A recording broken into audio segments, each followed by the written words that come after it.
በአንካራ ሰማይ ስር የታየው የኃያሉ አሜሪካ ውርደትና የትራምፕ የሽብር ጉዞ። በምግብ ጋሪ ውስጥ የተደበቀው ፕሬዝደንትና የኢራን የሞት ጥላ ያስከተለው ታሪካዊ ድንጋጤ ሰቅጣጭ ትንታኔ በሰው ልጅ ታሪክ መዝገብ ውስጥ እጅግ አስገራሚና ሊታመን የማይችል የክህደት የድፍረትና የሽብር ታሪኮች ተመዝግበዋል። ነገር ግን በአሁኑ ሰዓት በመላው ዓለም በመገናኛ ብዙሃን አጀንዳውን የሰነበተውና በታዋቂዎቹ ዋሽንግተን ፖስትና ኒውዮርክ ታይምስ የተዘገበው ድርጊት የአሜሪካን ታላቅነት ጥያቄ ውስጥ የከተተና የዓለምን ሀያል መንግስት መሪ ለዘላለም የሚያሳጣ ክስተት ሆኖ ተመዝግበዋል። የአሜሪካው ፕሬዝደንት ዶናልድ ትራምፕ ባለፈው ወር በቱርክ መዲናና በአንካራ በተካሄደው የኔቶ መሪዎች ጉባኤ ማጠቃለያ ላይ ከኢራን የተሰነዘረባቸው እውነተኛና አፋጣኝ ግድያ ዛቻ በመፍራት እንደ ተራ ሸቀጥ በምግብ ማመላለሻ የኬተሪንግ ውስጥ ተደብቀው ከሀገር መሸሻቸው ይፋ ሆኗል። ይህ ክስተት ተራ ወታደራዊ ስልት ሳይሆን የዓለምን የኃይል መሪ በገዛ እብሪትና በጠላቶች ፍርሃት መካከል ተቀጥቅጦ እንዴት እንደተዋረደ የሚያሳይ ሲኦላዊ ድራማ ነው። ታሪኩ የሚጀምረው ሐምሌ 8 ቀን 2026 ዓ.ም በአንካራ ዓለም አቀፍ አውሮፕላን ማረፊያ ነው። የኔቶ ስብሰባ አጠናቆ ፕሬዚደንት ትራምፕ ወደ ዋሽንግተን ለመመለስ በተዘጋጁበት ወቅት የአሜሪካ የስለላ ድርጅቶች እጅግ አስደንጋጭ መረጃ በእጃቸው ላይ ወደቀ። የኢራን አብዮታዊ ዘበኛ በቀጥታ ትራምፕን ወይም ፕሬዚደንት አውሮፕላን በአየር ለመምታት ዝግጅቱን ማጠናቀቁ የሚጠቁም መረጃ ነበር። በተለይም ፕሬዚደንቱ ወደ ቱርክ ሲመጡ የተጠቀሙበትና በኳታር መንግስት ውስጥ የተበረከተው ባለ $400 ሚሊዮን ግዙፍ ቦይንግ 747-8 አውሮፕላን የመከላከያ ስርዓቱ ከአሮጌዎቹ የአሜሪካ ፕሬዚደንታዊ አውሮፕላኖች ያነሰ መሆኑ መታወቁ ስጋቱን እጥፍ ድርብ አደረገው። ኃያሉ አሜሪካ በቢሊዮን የሚቆጠር ዶላር አፍሳ የገነባችው ወታደራዊ ግርማ በኢራን ሚሳኤሎች ፊት ምንም ያህል ደካማ እንደሆኑ የታየበት የአሰቃቂ ሰዓት ነበር። ትራምፕና የደህንነት አማካሪዎቻቸው ያወጡት የማምለጫ ዕቅድ ግን ከማንኛውም የሆሊውድ ፊልም የላቀና ሰቅጣጭ ነበር። የዓለም አይን በሆኑት የቴሌቪዥን ካሜራዎች ፊት ትራምፕ ለቀድሞ ጊዜ ትዝታ በሚል ሰበብ ወደ አሮጌው ሰማያዊ ቀለም ወደ ተቀባው ኤርፎርስ ዋን አውሮፕላን በኩራት ሲመጡ ታዩ። ህዝቡና ጋዜጠኞች ፕሬዚደንቱ በአውሮፕላን ውስጥ ናቸው ብለው ቢያምኑም በስተጀርባ ግን ሌላ ዘግናኝ ድርጊት እየተከናወነ ነበር። አውሮፕላኑ እንደተዘጋጀ በካሜራዎች የሚታየው አውሮፕላኑ ሌላኛው ወገን አንድ የምግብ ማመላለሻ የኬተሪንግ መኪና ተጠጋ። የዓለም ሀያሉ ሀገር መሪ ለዘመናት አሜሪካ አትፈራም እያሉ ሲፎክሩ የነበሩት ፕሬዚደንት ራሳቸው ከሞት ለመታደግ ሲሉ ከምግብ ሳጥኖችና ከቆሻሻ ማከማቻዎች ጎን በዚያ ጠባብ የኬተሪንግ ጋሪ ውስጥ እንዲደበቁ ተደረገ። የትራምፕ ፊት በፍርሃት ገርጥቶ በአንካራ አስፋልት ላይ የሚንቀጠቀጠው በዚያ ምግብ ጋሪ ውስጥ ሆኖ ወደ ሌላኛው ሚስጥራዊ ወታደራዊ አውሮፕላን ሲወሰዱ የታየው ትዕይንት አንድ ታላቅ ስልጣኔ መውደቂያ ደውል ይመስል ነበር። ይህ የማታለያ ድራማ እጅግ አስፈሪ የሚያደርገው አብረዋቸው የተጓዙት ጋዜጠኞችና አንዳንድ የዋይት ሃውስ ሰራተኞች ሳይቀሩ እንደ መከላከያ ግንብ ወይም ማባቢያ ተጠቀማቸው ነው።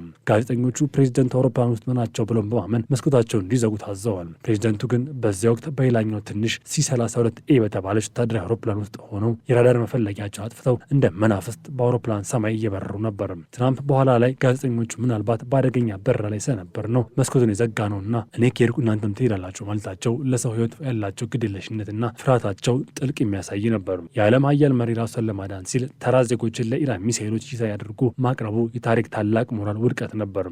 የኢራን የግድያ ዛቻ ተራ ወሬ እንዳልነበር ግልጽ ነው።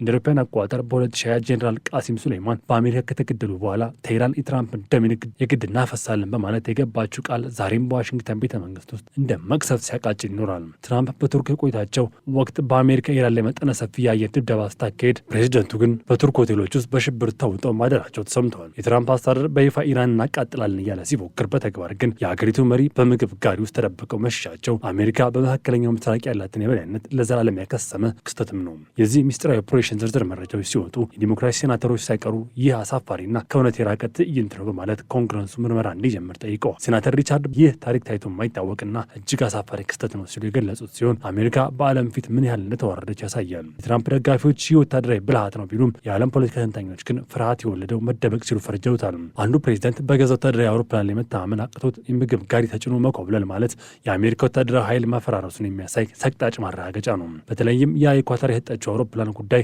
ትልቅ አነጋጋሪ ሆኗል። $400 ሚሊዮን የፈሰሰበት ይህ ቅንጦት አውሮፕላን የኢራን ሚሳኤል መከላከል እንደማይችል የሰላ ባለሙያዎች ሲናገሩ፣ ትራምፕ በገንዘብና በቅንጦት የታወሩት መሪ ናቸው ለሚለው ለሕይወታቸው ዋስትና መሆን አለመቻሉ ተረድተዋል። ፕሬዚደንቱ ከእንግሊዝ ወደ ዋሽንግተን ሲመለሱ እንኳን ያንን አውሮፕላን ዳግም ለማሻሻል ትዕዛዝ መስጠታቸው በገዛ አውሮፕላናቸው ውስጥ እንደ እስረኛ የመሰማታቸው ሚስጥር ያጋልጣል። ዛሬ አሜሪካ የምትመራው በዓለም እጅግ ዘመናዊ መሳሪያ ሳይሆን በፕሬዚደንቷ ልብ ውስጥ በነገሰው ጥልቅ ፍርሃት ነው። ትራምፕ በበረራ ወቅት ለጋዜጠኞች የሰጡት ምላሽ እጅግ አሳዛኝ ነው። እኔ በእነሱ ዝርዝር ውስጥ አንደኛ ነኝ ብሎ ሲፎክሩ ከጥቂት ደቂቃዎች በፊት ግን ከኬተሪንግ ጋሪ ውስጥ ተቆልፎባቸው እንደነበር ዘንግተውት ነበር። ይህ የትራምፕ ድርብ ማንነት በህዝብ ፊት ድል አድራጊ ሚስጥር ግን ተሸናፊና ፈሪ መሆን ነው። አዲሷ አሜሪካ መገለጫም ሆኗል። የኢራን ጦርነት ሰለባ የሆኑት የአሜሪካ ወታደሮች ደም በኢራን ምድር እየፈሰሰ መሪው ግን በምግብ መኪና ውስጥ ተደብቆ ማምለጡ የሚሰሙት ወታደሮች ለሀገራቸው ያላቸው ታማኝነት መናድ መጀመሩ አይቀሬ ነው። ይህ ታሪካዊ ፍርክስክስ በቀጠና ላይ የሚኖረውን ተጽዕኖ እጅግ የጎላ ነው። ቻይናና ሩሲያ ይህን የአሜሪካ ውርደት እንደ ትልቅ ድል እየተመለከቱት ይገኛሉ።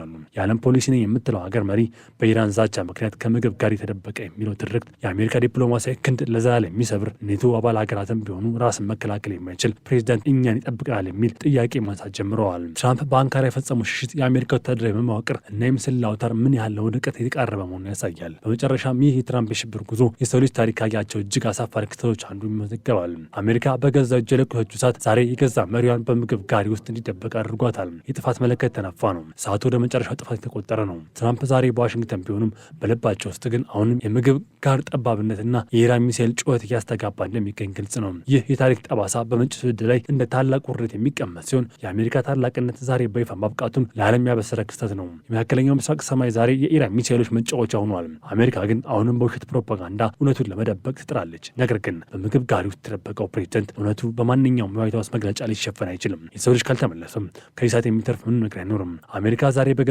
መሪዋ ፍርሃትና ውርደት ምክንያት የምጽአት ቀን እየተገጠመች ነው። ጄኔራል ዳንኬን ከጦርነት መውጫ ቀዳዳ የሚፈልጉት ለዚህ ነው። ምክንያቱም ሀያልነት አብቅቶ የውርደት ምዕራፍ በይፋ ተጀምሯልና። በትክክል የትራምፕ ሽሽት የአንድ ታላቅ ግዛት መጨረሻ ትንፋሽ ያመላክታል። አሜሪካ በኢራን ሰማይ ያዘነበችው ቦምቦች ዛሬ ለራሷ መሪ የሞት ፍርድ ሆነው ተመልሰዋል። የጦር መሳሪያ ክምችቷ ባዶ መሆን ብቻም ሳይሆን የአሜሪካ ፕሬዚዳንታዊ ሞራል መፈራረሱ ትልቅ ስጋት ነው። ወታደሮቹ ለምን እንዋጋለን፣ መሪያችን በምግብ ጋር ተደብቆ ሊሸሽ ብለው መጠየቅ በጀመሩበት በዚህ ወቅት አሜሪካ ወደማይቀለበስ የፖለቲካ ትርምስ ገብታለች። ይህ የማይገመት የኃይል ፍጥጫ ዓለምን ወደ ሶስተኛው ዓለም ጦርነት አፋፍ በጥቂት እርምጃዎች ከፍቷታል። የሰው ልጅ ዛሬ ካልተመለሰ ከእሳት የሚተርፍ ምንም ነገር አይኖርም። አሜሪካ ዛሬ በገዛ ላቧ በገዛ ቴክኖሎጂዋና በገዛ ስህተቷ የታነቀች ምስኪን ግዙፍ ሆናለች። የጥፋት መለከት የተናፋ ይገኛል። የሰው ልጅ ከዚህ ጥፋት ለመዳን ያላት እድል በየሰከንዱ ይጠበበ መጥተዋል። ዛሬ በአንካራ የታየው ድራማ መጨረሻዊ ሰላም ሳይሆን ምናልባትም የታላቁ የዓለም ጦርነት መጀመሪያና የሰው ልጅ ታሪክ ማጠቃለያ ሊሆን እንደሚችል መራራ ሀቆች እየጠቆሙ ነው። እያንዳንዱ የሚፈነዳ ቦምብ የአንድ ታላቅ ስልጣኔ መውደቂያ ደውል እየደወለ መሆኑ ዓለም ሊረዳው ይገባል። ጊዜው እያለቀ ነው። ሰዓቱም ወደ መጨረሻው ጥፋት እየቆጠረ ነው። ዛሬ ቮርኔዝ፣ ነገ ደግሞ ዋሽንግተን የኢሳት ሰለባ ለመሆናቸው ምንም ዋስትና የለም። አሜሪካ ዛሬ የምጽአት ቀኗን እየገጠመች ነው። ይህ አሰቃቂ ጥገኝነት የውድቀት ታሪክ በመጪው ትውልድ ላይ እንደ ትልቅና መራራ ትምህርት የሚቆጠር ነው። አንድ ሀገር ራሷን ፕሬዚደንት በምግብ ጋሪ ውስጥ ጠብቃ ማውጣት ካለባት የሀገር በይፋ ሰጥታለች ማለት ነው። አሜሪካ ዛሬ በዚህ እውነት የተለበለበችና የተቆላች ትገኛለች። የኢራን ጦርነት የአሜሪካ ብሔራዊ ደህንነት መቃብር አፋፍ ላይ ያስቀምጦታል። አሜሪካ ከዚህ ሲኦላዊ ጦርነት ለመውጣት የምታደርገው ጥረት ጊዜው እያለቀበት ነው። የጥፋት መለከትም በቴህራን እጅ ውስጥ ሆኖ ሊነፋ ጥቂት ሰከንዶች ቀርተውታል። እውነት መራራ ነው። አሜሪካ የኃይል አያል ብትባልም ልቧ ግን በድንጋጤ እና በጭንቀት እጅ ውስጥ ወድቆ ይገኛል። ይህ የታሪክ ውርደት ደግሞ ፈጽሞ ይረሳ የማይችልና በመጪው ትውልድ ላይ እንደ ጥቁር ጠባሳ የሚቀመጥ ዘላለማዊ እውነት ነው። አሜሪካ ዛሬ በገዛ ራሷ ፈጠረች አፈር ላይ የተገነባች ደካማ ቤተ መንግስት መስላለች። የጥፋት መለከቱም በዋሽንግተን ጎዳናዎች ላይ የተነፋ ይገኛል። የሰዎች ከዚህ የታሪክ ክስተት ካልተማረ ወደፊት የሚመጣው ታሪክ የሚመዘገበው በአሸናፊዎች ደም ሳይሆን በተሸናፊዎች የመቃብር ድንጋይ ላይ ብቻ ይሆናል። ትራምፕ ኢራንን ፈርተው ተደበቁ የሚል ሀቅ የኢራን ህዝብና መሪዎች ታላቅ ድል ዜማ ሆኗል። ቴህራን አሁን በታላቁ ሰይጣን ተራ አውሬ አድርጋ መቁጠር ጀምራለች። የአሜሪካ ጦር መሳሪያ ቴክኖሎጂ ለትራምፕ ህይወት ዋስትና መሆን አልመቻሉ የቀጠናው ሀገራት በሙሉ ከአሜሪካ መጠለያ እንዲወጡ ገፋፍቷቸዋል። ዛሬ አንካራ ትናንት የሰላም ማዕበል ነበረች። ዛሬ ግን የአሜሪካ ውርደት ታየባት ታሪካዊ ስፍራ ሆናል። ይህ ድራማ መቼ እንደሚጠናቀቅ ማንም አያውቅም። ነገር ግን አሜሪካ ከእንግዲህ እንደ ቀድሞ መሆን አትችልም። የሞት ጥላ በዋይት ሀውስ ላይ አርፈዋል። የጥፋት መለከትም የተነፋ ነው። በመጨረሻም የትራምፕ ሽሽት የአንድ ዘመን ማብቂያ ምልክት ነው። አሜሪካ ከእንግዲህ ብቻ የምትገዛ ሀገር መሆን አብቅቶላታል። ዛሬ ትራምፕን በምግብ ጋሪ ውስጥ ከቶታል። ዓለም ይህንን ተመልክታ ተማር ይሆን ወይስ እንደ አሜሪካ ተተራዋ የጥፋት ተረኛ ትሆን ይሆን? መልሱ የሚገኘው በሚቀጥለው የኢራን ዛቻና በሚቀጥለው የአሜሪካ መደበቂያ ውስጥ ነው። አሁንም ቢሆን የኢራን ሰማይ ይጮሃል። አሜሪካ ትቃጠላለች። የታሪክ ፍትህ ግን እንደቀጠለ ነው። የሰው ልጅ ካልተመለሰ ከይዛት የሚተርፍ ምን ነገር አይኖርም። አሜሪካ ዛሬ በይፋ የጥፋት መንገድ መርጣለች።